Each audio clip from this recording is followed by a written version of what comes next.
Hey, what is going on, everybody, and welcome to the College Info Geek Podcast, the internet's best resource for getting ahead as a student, but a terrible resource for learning how to properly set up a league of evil ex-boyfriends to make sure that your girlfriend from the past can never date again or be happy.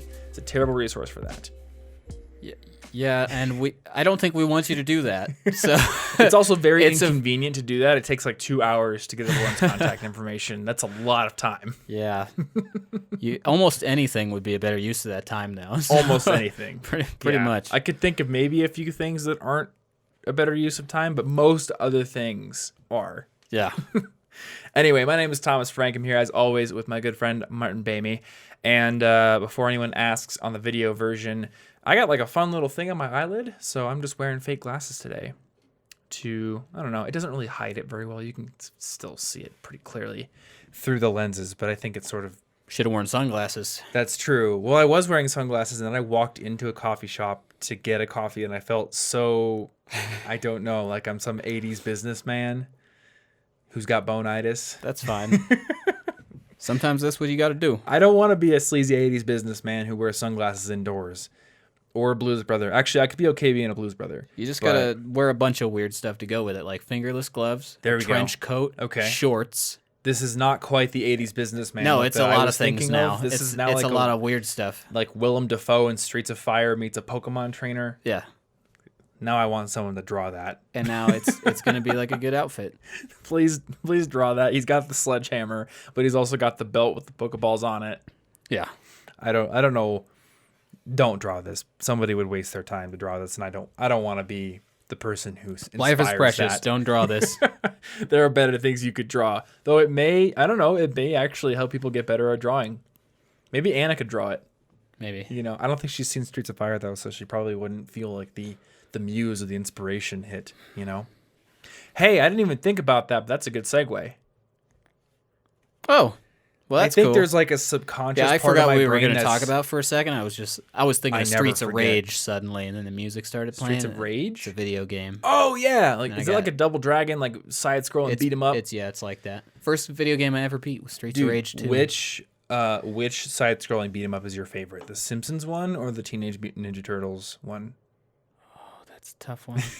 Right? That is a tough one. Yeah. I don't have an answer for that. It's a really tough one. I'm going to go with the Simpsons one, but only by a little bit.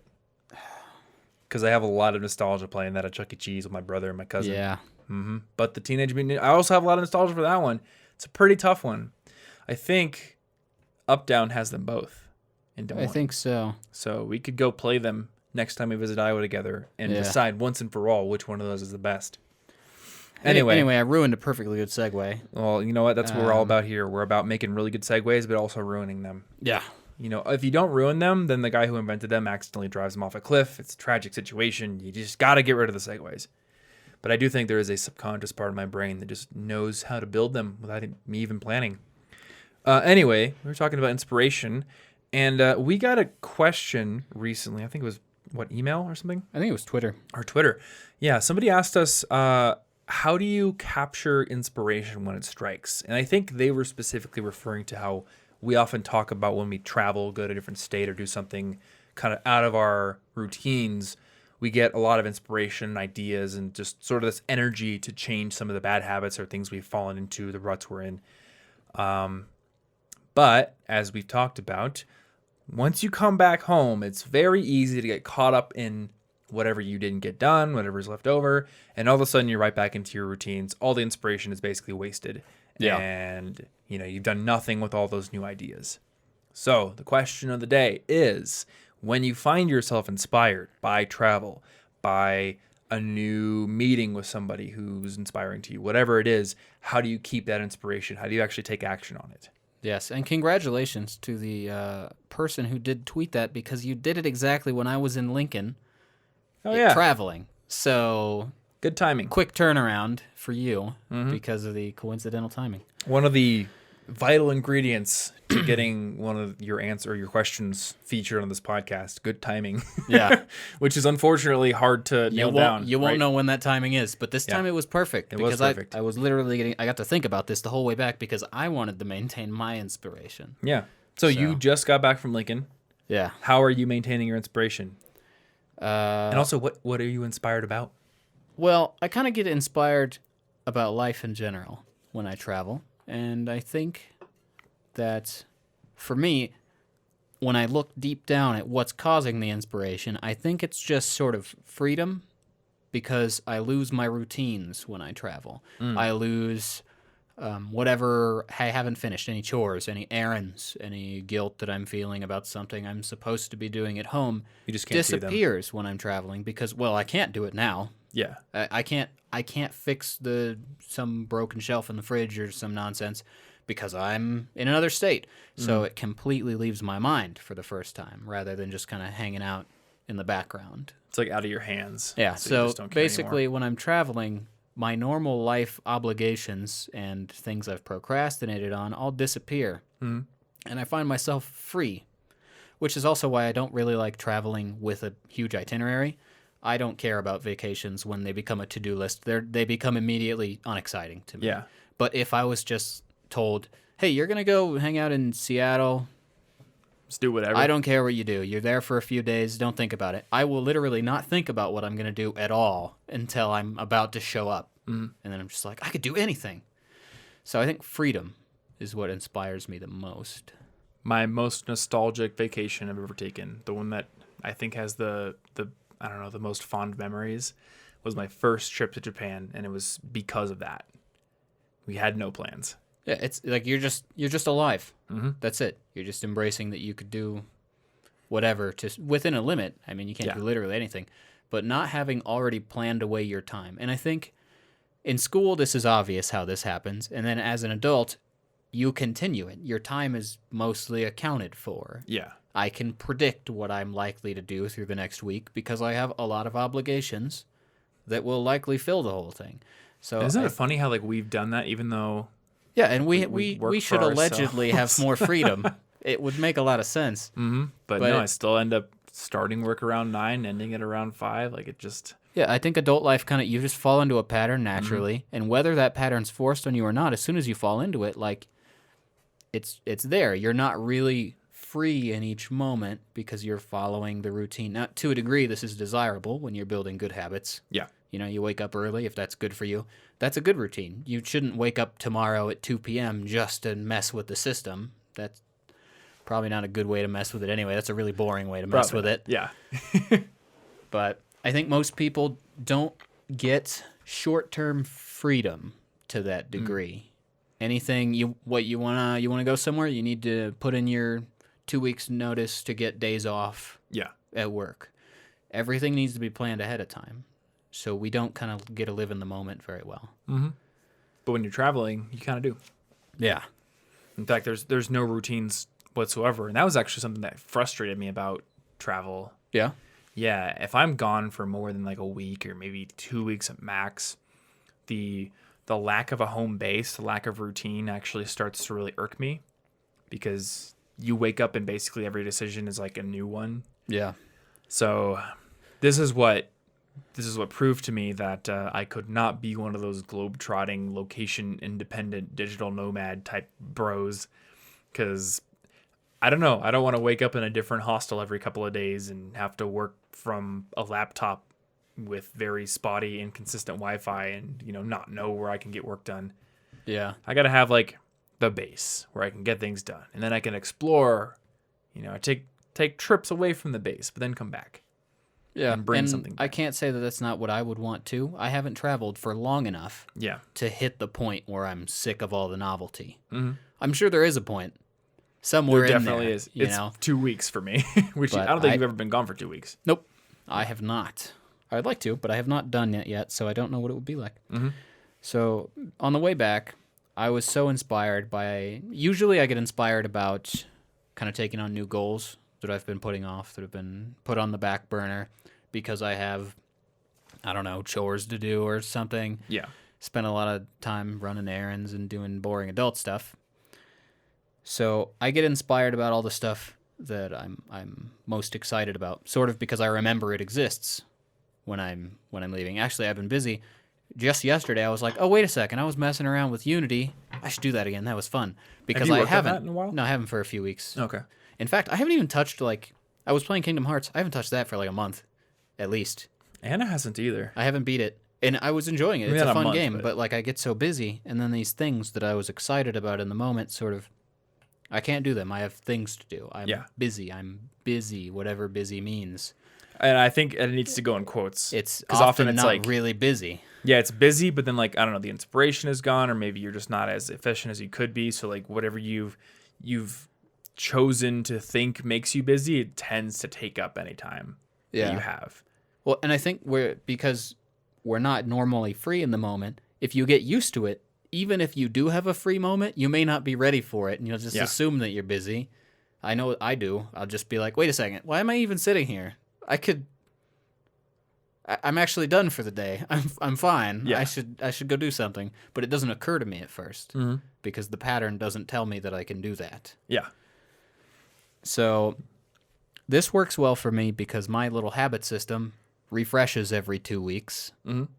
And we're in about half a week or so, maybe a little over, I get to refresh it again. So that's cool. I really like being able to start over all the time.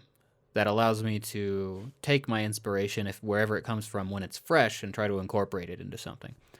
But at the same time, it allows me to cull old things or change them so that I don't build too much of a routine. Monotony kills inspiration so much. Yeah, it definitely does. So what do you do to capture that, I guess, lightning in a bottle? Well, That might be a good thumbnail for this, actually. that was my first thought, actually. Yeah? We had thought about that. The first thing that I've been doing the last few days, and I did immediately kind of get sick with a pollen sort of thing, I think, so that didn't help. My vocal teacher has been saying that everyone is coming in with that. Yeah. I'll come in just like, I feel like I've been sniffly for months. He's like, a lot of my clients have been saying that. Yeah, it's not been helpful. But the first thing that I need to do here is I think I need to reset all of that stuff I let pile up. Any chores or errands or the donation box I need to get rid of from the living room. I let the stuff pile up because I'm busy in whatever way. Yeah. And then and when it piles up, and then I sit in my apartment and I look around, and all of it is a reminder of my failure or procrastination somehow. So the first thing I think I need to do is sort of go through all of that, do a sort of reset sprint of sorts, and fix it all. Remove all the old pressure. I'll probably let other pressures build up over time. But you got to clear out the cruft. And It's like the feeling of like cleaning your house. Yeah. Just as like, oh, it's reset. I don't feel like I need to be worrying about it. It's just good I now. need to reset it and Clear then to neutral. and then just do a little clear to neutral maintenance kind of thing every day. Because I fixed my kitchen, that's fine, because I fix it every night. Yeah. Not overwhelming anymore. But that doesn't stop all of the things that form your routine from getting in the way. yeah. So what do you do about those? Well, the things that form my routine, I'm just going to change some of them. Like, I haven't been waking up early. I need to wake up early again. That makes me happy. It gives me a lot more time. Yeah. For goals and the kind of habits and things, yes, I get to reset them every 2 weeks, and that's cool. But I don't think I've been resetting them the correct way the last few times. I haven't been giving myself enough wins, no small wins. Oh, okay, yeah. So if you have a little habit system or something, and let's say I read 10 minutes a day or something, I could push that off till the end of the day and read super groggy for 10 minutes and never make any progress and still check that box off every day. And you wouldn't feel good about the reading. I wouldn't feel good about it. So the input-based goal is good to get me started, but I don't think I've had enough output, like no accomplishments to be proud of in the last little bit, last month or two maybe. I've been so caught up on maintenance of all sorts of systems that I haven't been able to push forward. And when you get a small win, when you accomplish something, like when I finish a book, I'm inspired to read the next book. But if I get stuck on a book for several months because I got distracted, I'm really discouraged and don't want to read. So when you get the small wins, they will sort of help you get a success spiral where you will be inspired to do the next thing you succeed at, and so on and so on, and you'll get a bunch of stuff done. So right now, with my inspiration, I need to funnel that into the first small win, because it's important to get that. But if I take my inspiration all at once and I'm like, I can take on every goal, then I will overwhelm myself and I will give myself several small failures. Yeah. All of which will discourage me from moving on and kill the inspiration.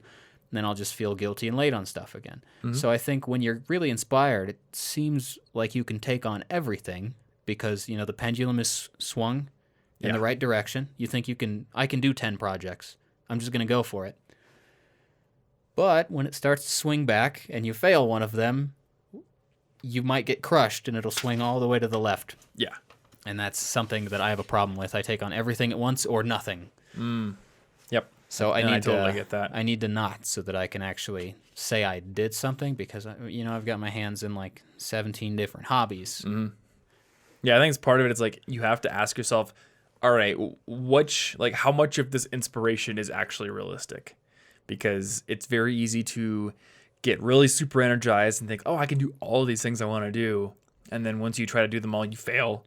And that's what kicks you right back into the old routine. Yeah.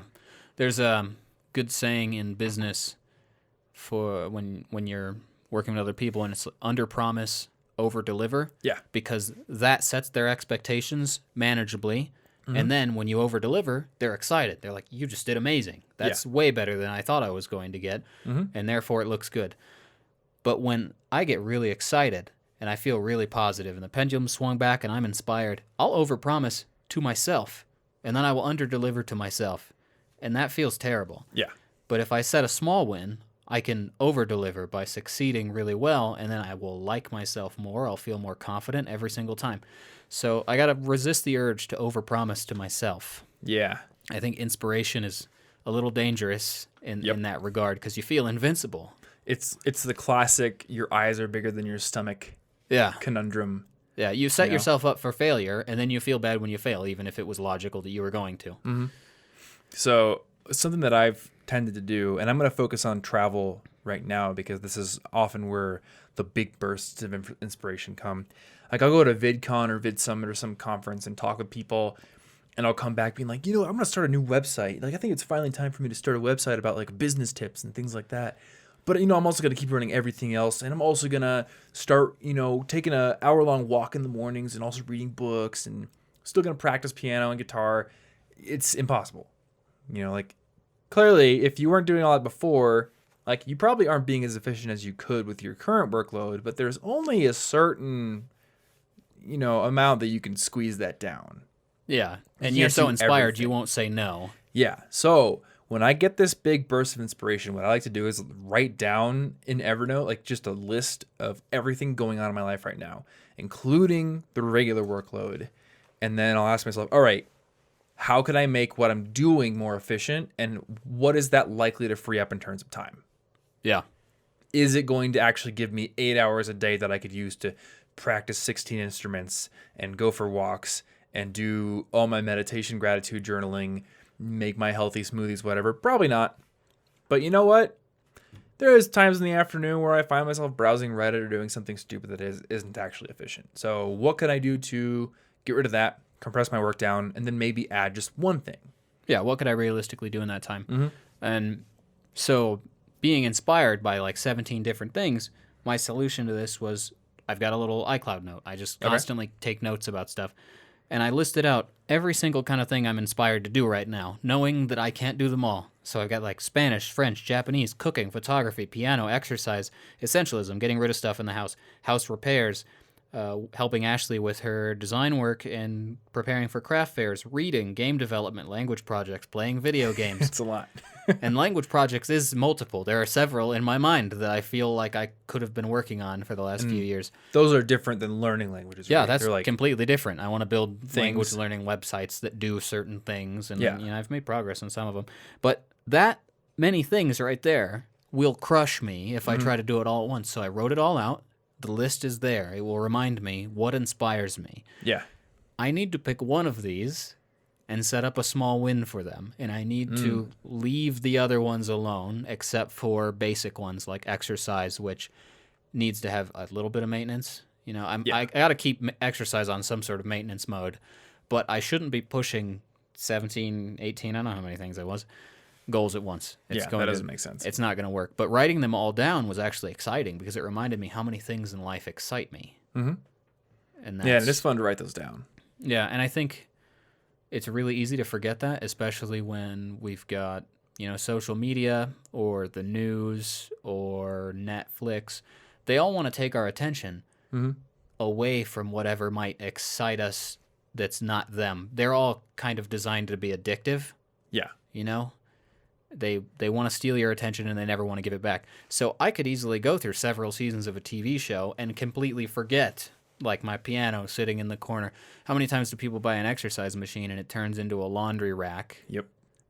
Because it was exciting for a second, and then I kind of got distracted by other stuff. Mm-hmm. So I don't know that we get a lot of time where we are inspired to remember how much stuff is actually interesting. We don't get to play, and we got the career things, the specializations that are important.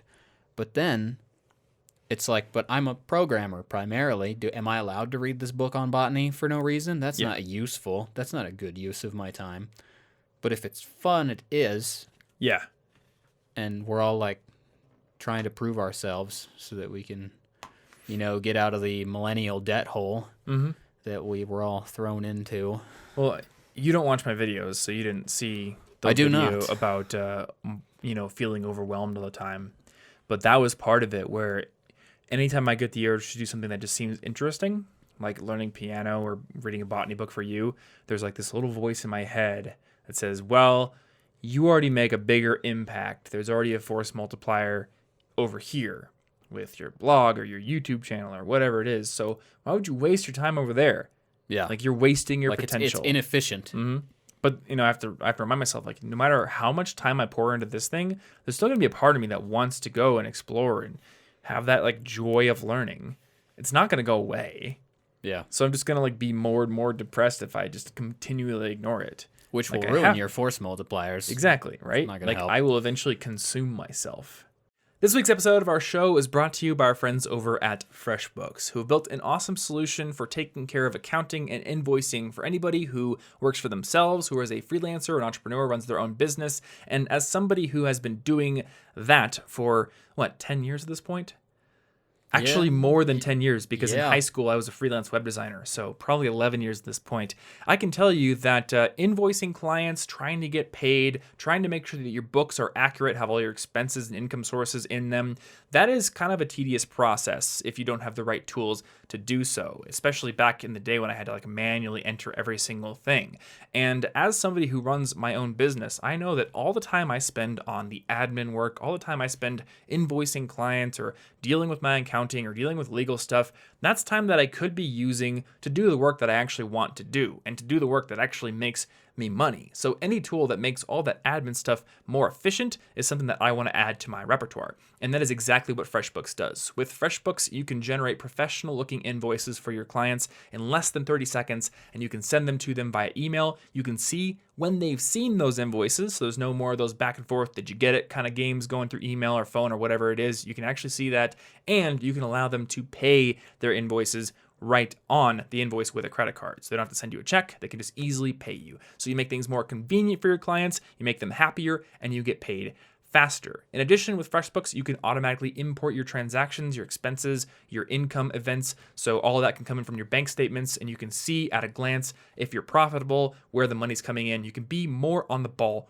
with your business. So if you want to get a free 30-day trial of FreshBooks and start doing things more efficiently, then head over to freshbooks.com/CIG to get that trial started. And when you do, remember to put College Info Geek in the How Did You Hear About Us section. Big thanks, as always, to FreshBooks for sponsoring this episode and being a supporter of our show. And another thanks goes out to our other sponsor this week, Hover. Hover is the best place on the internet to get your hands on a domain name, which if you have not done for yourself yet, you definitely need to do. Having a professional domain name for yourself, like Thomas J. Frank, which is what I have, is, I think, essential to building your online personal brand and helping you to make connections with potential clients or employers or colleagues or people you might work with in the future. And I think doing this is really, really important. You want to build a professional presence both offline and online. And the first step, I think, is to get a domain name for yourself. Even if you're not yet ready to build yourself a portfolio website, you don't think you have enough work under your belt to do that, I think it's crucial to at least secure the domain that you want, because once it's taken by somebody, it's basically gone unless they give it up at some point, which they usually don't. I was actually born a little bit too late to get my hands on thomasfrank.com, but at least I did get thomasjfrank.com, which is pretty memorable. And you got an even better domain name. Yeah. Because you got martinbay.me, which My last name lines up. it's pretty cool. There are no .as domain names, so I But can't see, do that. the- Or NK ones. Martin Bayme was taken, so Martin I Bay- had yeah. to get clever. That's true. Yeah, a lot of us are just too young, and most people listening to this podcast are younger than us. So the clock is ticking. And when you want to go get that domain name, Hover is the best place on the internet to do it. Not only do they have a very streamlined checkout process, there are no annoying upsells, no pop-ups, just a very efficient checkout process, but they also have over 400 domain name extensions to choose from. So you can go with your classic .coms or .me's, which I think are the ones you should probably go with for a professional domain name. But if you have maybe a band or a side project that you also want to make a website for, they have lots of other ones like .lol, which I actually have thomas.lol as well, or .limo or .ninja. There's all kinds of stuff out there. So lots to choose from. And once you have that name purchased, you can also use their Connect feature to easily hook it up to tons of website builders like Shopify and Squarespace, or you can get a professional email address for it like thomas@collegeinfogeek.com, which is mine. It's very easy to set up with Hover. So to get started, to secure your domain name and to get 10% off your first purchase, head over to hover.com/CIG, and that is HOVER.com/CIG. And big thanks, as always, again to Hover for sponsoring this episode and being a big supporter of our show. Let's get back into it. I saw this really interesting image, and the artist on Instagram does a lot of like depression-inspired art as a kind of a project that she's been taking on. So a lot of it's kind of, what's the word, violent or shocking. Okay. But this one that I really liked was like this. It was like a, I don't know, like a kneeling person, and it kind of looked like a husk of a person, and there was like this tree that had come out of their head, like bearing all this fruit, and all these people were taking the fruit. And I thought it was a very good illustration of, I don't know, like the projects we throw ourselves into. Like if you really care about it and you want to make something great, you often sort of give part of yourself to it. But at a certain point, it can completely drain you. Yeah. If you don't take time to recharge in a multitude of ways, be it, physically through rest or exercise, but also mentally through taking breaks or allowing yourself to discover something new. You're not just a machine. Yeah, I'm pretty prone to that, personally. I will completely put everybody else's needs above mine. Like, no matter how long I keep doing that, I will continue to put those You'll keep needs doing above it. mine. And it's really hard, and sometimes traveling is what it takes for me to remember, wait, if I'm actually way better to any of these people that I'm trying to help if I'm happy. Yeah. And if that really just took like me watching one episode of Pokemon in Spanish this morning, then it's a very good investment of my time. Yeah. I remember reading some stuff on the development of artificial intelligence a few years ago, and they were talking about how one of the most difficult problems to solve theoretically in the development of like a human level AI is what they call like the exploration-exploitation loop. So humans tend to do this. We explore, we find a resource, or we find, something that we can exploit, and we do it for a while, but eventually we get bored. So we're like, I've been doing this for a while. It's profitable. I could keep doing it, but I'm bored. I want to go find something else. And, it turns out like on a macro level, maybe on a micro level, that wouldn't be the most advantageous thing to do. If you're just like, I can make widgets and I can make X dollars making widgets, I should just try to make more efficient widgets forever and make this many dollars or this much whatever. We don't do that. We tend to explore. But on a macro level, this ends up working out better because, we exploit things for a while, but then we go explore out of boredom. We find a better way to do things. We find something that just contributes to everything. And, the question is, how do you design a machine that would do that of its own volition? Because it would be very easy to say, like, this is your utility function. So the more you do that, the better things are. That's easy to program. Like, oh, make paper clips. The more paper clips you make, the better off things are. Okay. And then the AI goes off and turns the entire universe into paper clips. Yeah. There's a whole fun, like, cookie clicker-esque game on the internet, which is basically this. It's like a paperclip generator game, and you eventually just turn every atom in the universe into paper clips. Good utility function. How do you program an AI to want to explore and find something new to do? I don't know. Wanting is pretty. Yeah, let alone wanting to have humans still around and their general well-being be considered. That's also another problem. Well, you program them to find our stupidity amusing. Oh, there you go. And then they'll be like a jester. Then it's just gonna watch MXC all day. It's not gonna help us. That's so. Yeah, but it's not. I built an AI. What does it do? It watches old MXC episodes. That's all it does. That's the emergency program you run as it tries to kill us all. You just give the MXC. Yeah. I don't actually want to kill all humans. I want to watch that show where they don't get eliminated, except for they do every time. Yeah. But I think for humans, it's important to realize that this is something that's core to being human. You can't just exploit what you currently are doing forever. There's a part of you that needs to explore. No, we like random things that don't have obvious value to us. Mm-hmm. Whereas like an ant, it knows what it wants. Yeah. Food sources. Yep. It will look for food sources incessantly. But we're like, yeah, okay, I'm a little hungry at the moment, but actually I really want to do this instead. We're really willing to put aside our own needs for random nonsense. And that's awesome. Yeah. Because otherwise we would never discover a lot of things that aren't very directly useful to our basic needs. Mm-hmm. Yeah, and I think we need to keep that in mind. Just give yourself time to explore. Because when you pay attention to the external metrics, they will always point you in the direction of exploiting your current possession more. Right? There's always another subscriber count threshold to meet. There's always another email in your inbox with somebody who either is bringing you an opportunity or they want help or whatever. There's always something. And if you follow the external metrics, you could always find a way to give more of yourself to what you're currently doing. You could never satisfy the machine that is the world.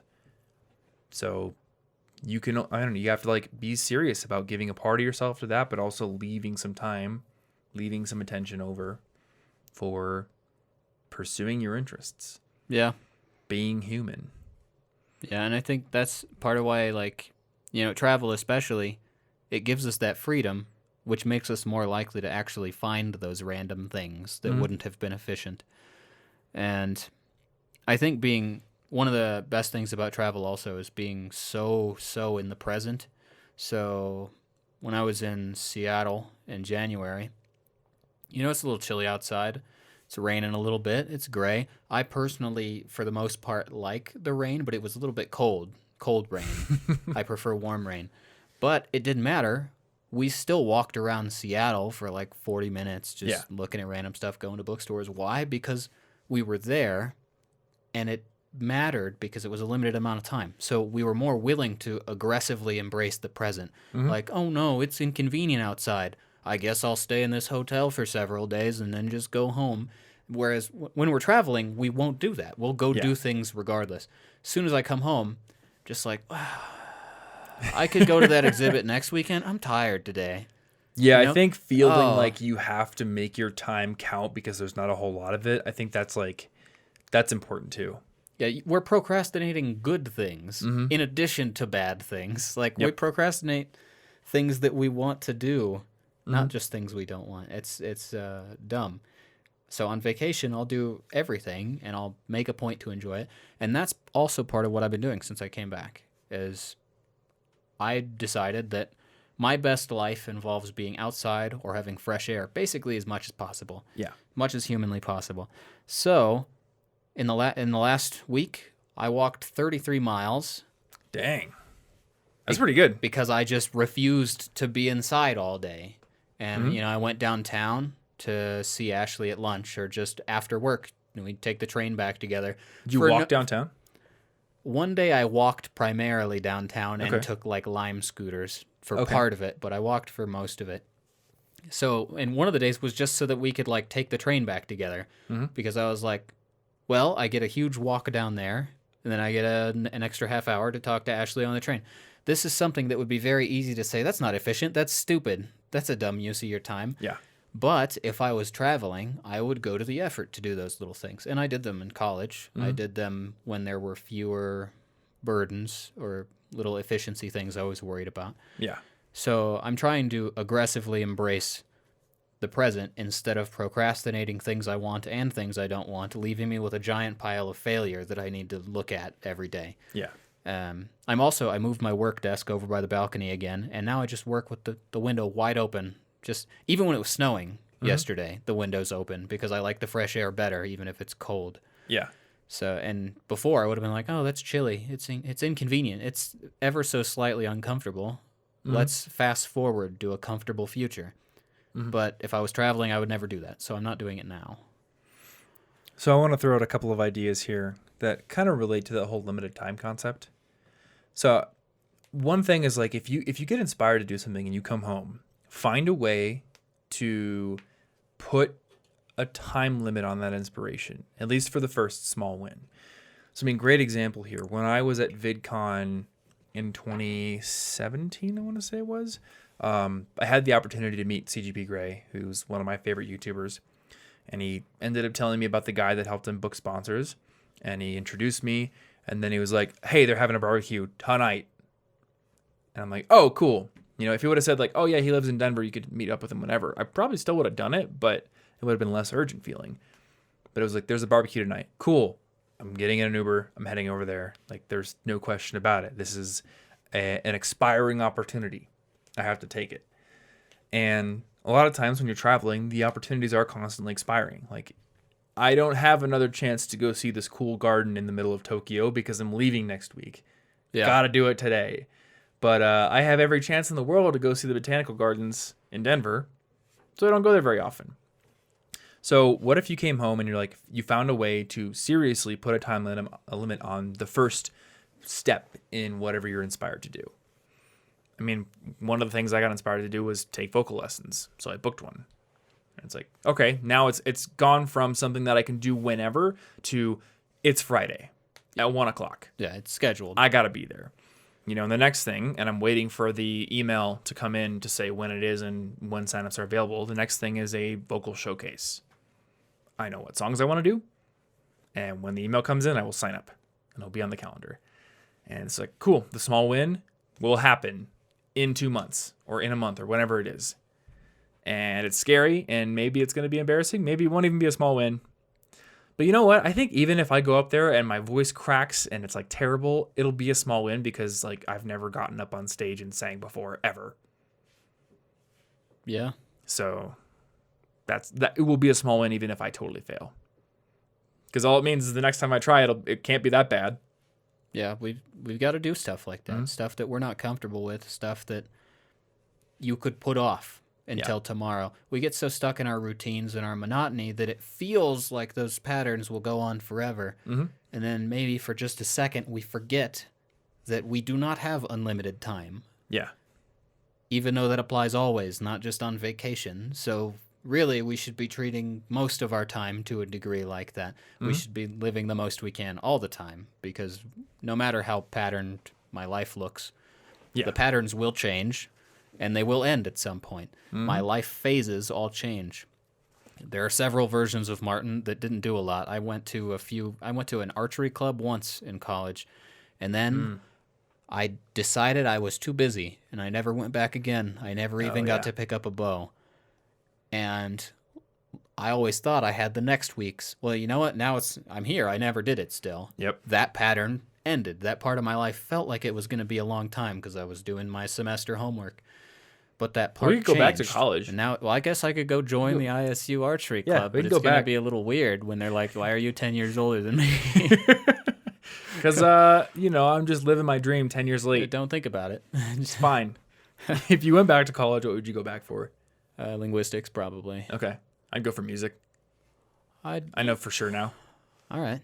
But you know what? I can learn music without college. But like if you said, Thomas, you must go back to college, what do you go for? I'd go for music. Yeah, I'd probably go to linguistics. I'd probably go to the university that's in Seattle because the campus was beautiful. Yeah. Though I want to put this here. I say this from a position of relative financial security and career security. I don't think if Thomas from 10 years ago was choosing again that he would choose music. I think he might still and I don't think I'm going to randomly go back to college somewhere halfway across the country. I'm just saying if it was like, oh, you must go back now, and you get to keep your career, and you get to keep the skills you built, the more practical ones. Okay, I'd go for that thing. Yeah. But if it's like, hey, 18-year-old Thomas has to choose again, it's still a multi-$1,000 investment. I might pick something that seems, and that's just me, So I don't want to construe that as like advice to go to college for a major that doesn't have a whole lot of income potential. I just read books on linguistics instead. Yeah, I'm not saying it's absolutely not a decision you should make, but I'm not saying like, screw all the practical considerations. Like, no, it's a business decision. I firmly believe that anything that costs, $10,000 a year or more is a business decision, especially when you're giving up potential income that you could be making every day to sit in class. Anyway, so I had that first idea, find a way to put a time limit, an expiring opportunity on whatever you're inspired about. The second thing, if you have something that you tend to slip into when you have free time, that's like the easy thing, right?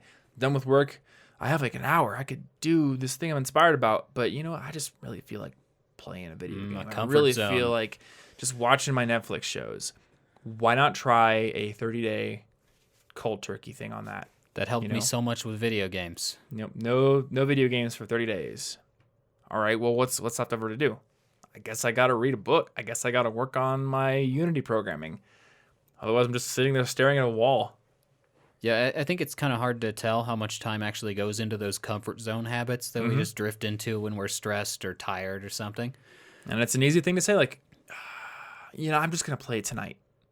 I'll work on programming tomorrow. Yeah.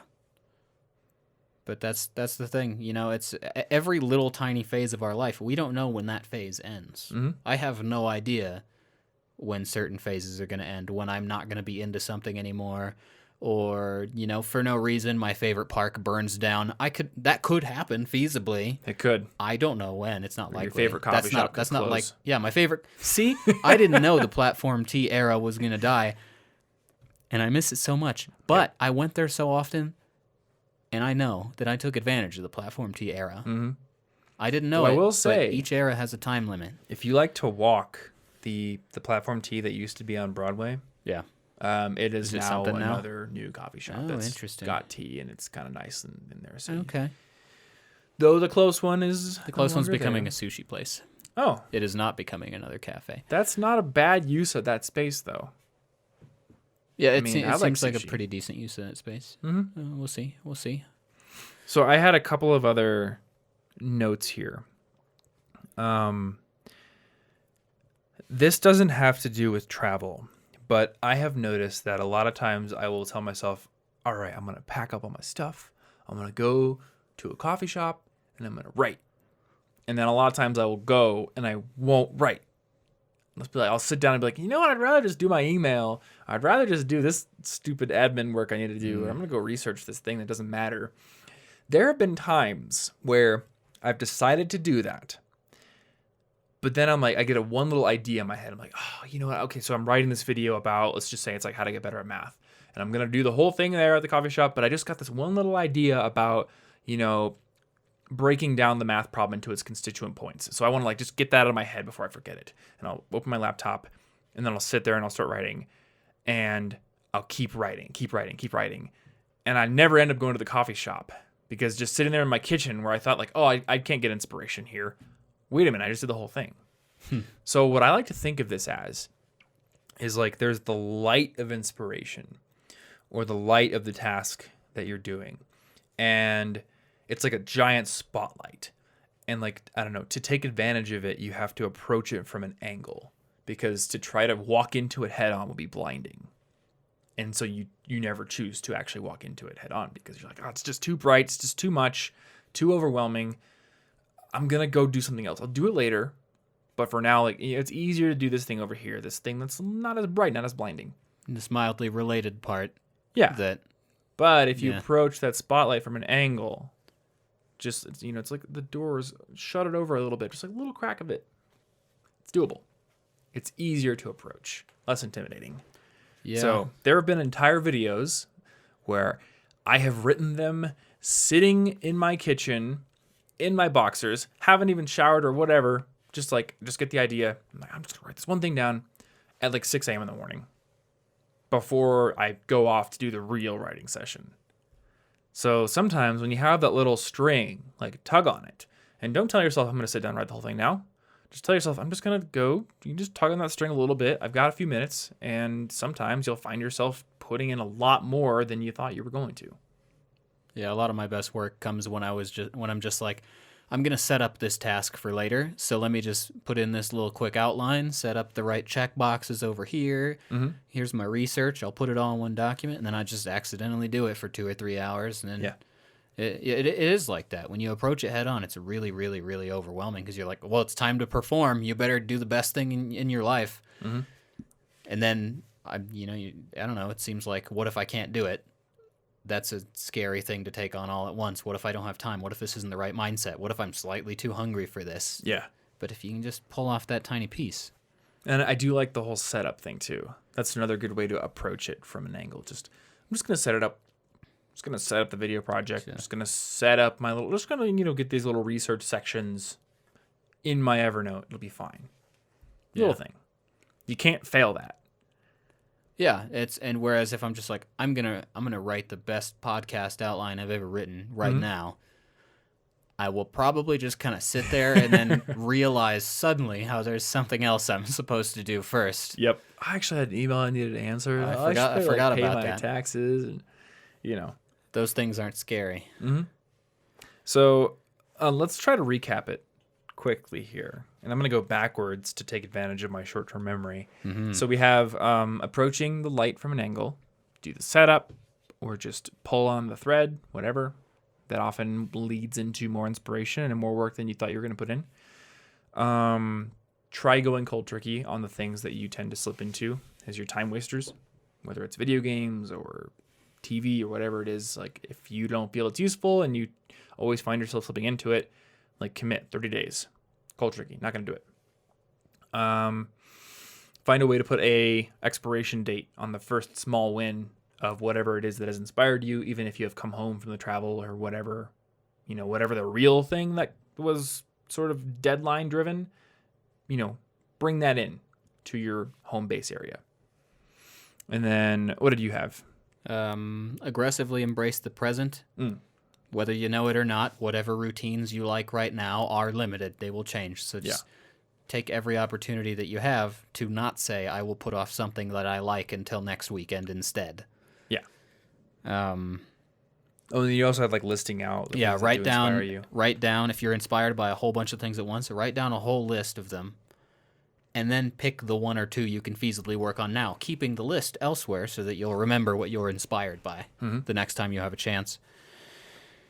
And break your monotony if you need to reset a system. Resetting mine every half a month is incredibly helpful to me. Yeah. And also, if you just need to get a new inspiration and you want to travel, but you can't afford to travel, I get the same exact effect from this when I just stay in an Airbnb in another neighborhood in the same city. I don't need to be out of my city. I feel just as refreshed hanging out in a different neighborhood. It's a completely different effect. And you could go even smaller, do something tonight that you normally don't do. Yeah. It's like, I'm just going to go to a pickup basketball game or something that is happening at the Y. Yeah, go to meetup.com and instead of saying, man, that Spanish thing, it's right over there. I should, I have something. I'm busy, in quotes, tonight. Just show up. Just do it tonight. Just whatever. Make the other stuff, push it off. Force yourself out of the comfort zone and the monotony and the routine that makes you blind to other things. Yeah. Yeah, I think that's pretty good. So I think that covers it for this episode. And if you want to find the show notes for it, I'm not sure if there's anything for these show notes. Do you think there is? There might be something. I'm not sure. Guillermo will find anything if we happen to mention it. But if you want to check the show notes out, you can go over to cigpodcast.com/259, right? Yeah. Yeah, 259. Or you can just go over to cigpodcast.com if you want to find out how to subscribe to the show. If you're watching it on YouTube or you're just listening to it in your web browser and you want to subscribe to it on a podcast app, which will get it downloaded to your device every single Monday morning, you can go over to cigpodcast.com and find instructions on how to do that. Links over to all of those platforms, Apple Podcasts, Spotify, Google Podcasts, all that good stuff. And if you want to support our show, a great way to do it is to either share it with a friend and they maybe become a listener themselves, or to give us a rating and review over on Apple Podcasts. That is a great way for us to find out what we're doing right, what we can maybe improve upon, but I believe that also helps to kind of bump us up the rankings. It's one of those algorithmic factors. So big thanks to you if you do that, and as always, we just appreciate hanging out with us. So thank you so much for listening. If you want to find our favorite resources, apps, books, our dorm packing guide, all kinds of cool stuff, you can go over to collegeinfogeek.com/resources. There's all sorts of cool stuff there, or collegeinfogeek.com/merch to find our t-shirts, mugs, and other interesting items that you can purchase, like stickers. Actually, that's the last interesting item. There are those 3. Well, there you go. Wait, I was wrong about that. That's not just those 3, because also on our merch page, we have the Singularity. And I will let people find out what the Singularity is themselves. So they can go to that URL to find out what the Singularity might be. Ooh. It's a question and you need the answer. That's true. You can't help yourself. Curiosity. Somebody commented, they were like pointing out how good at like shilling you were on one episode where you're just like, oh, I was talking about the mug and you were just like, hey, I'm wearing the shirt too. Yeah. I didn't even plan this. That's it. I'm a natural. Yeah. It just comes to me. We're great. We're so good at chilling. Anyway, thanks again for listening, and we will see you in next week's episode. Thank you.